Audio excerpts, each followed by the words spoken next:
Ada 10 orang bajak laut yang baru saja pulang berlayar.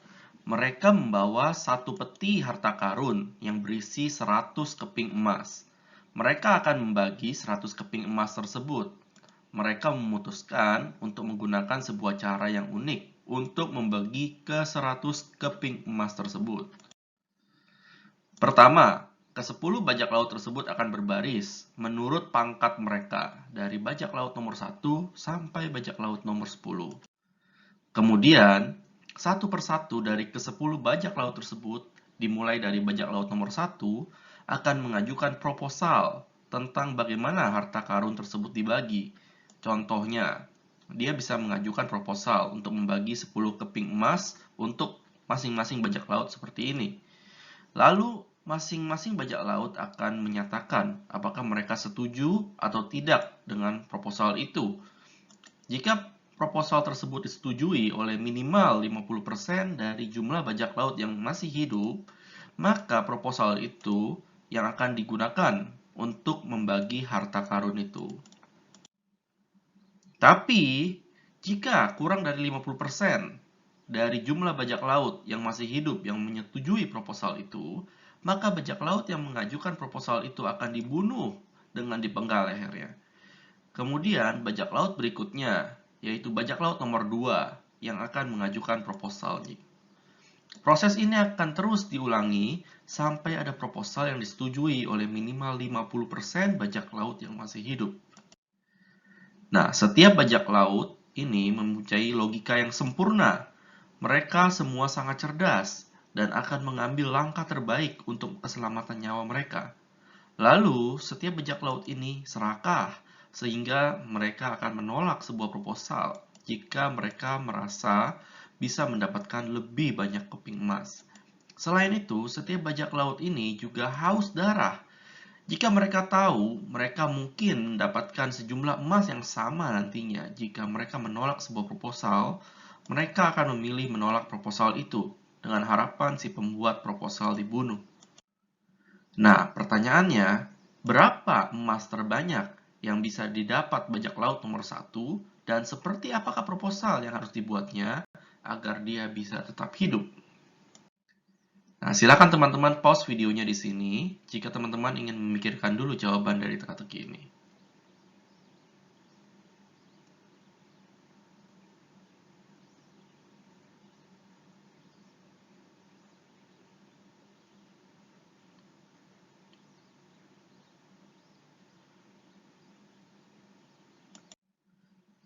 Nah, apakah teman-teman penasaran dengan jawabannya?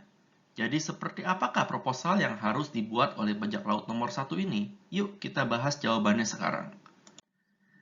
Untuk menjawab teka-teki ini, kita bisa mulai dengan berandai-andai.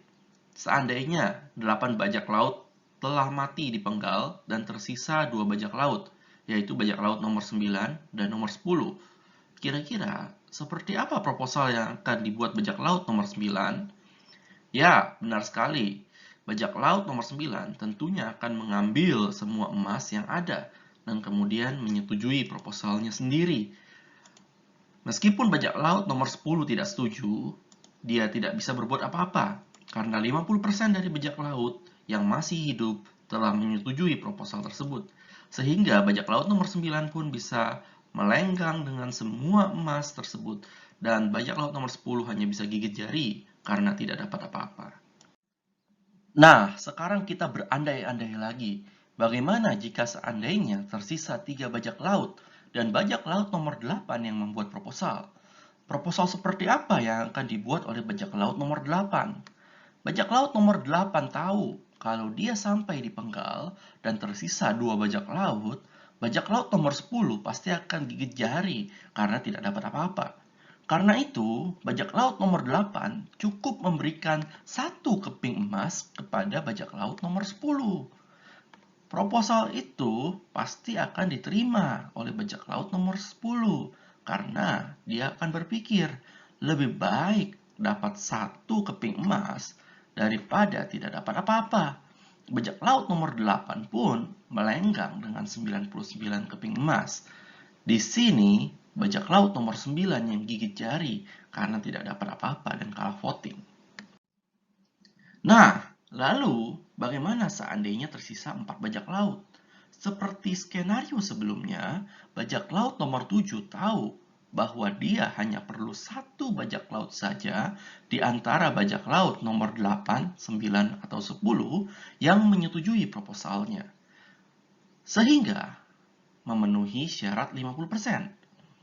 Bajak laut nomor 7 juga tahu kalau sampai dia dibunuh dan tersisa 3 bajak laut nomor 9 pasti akan gigit jari karena tidak dapat apa-apa.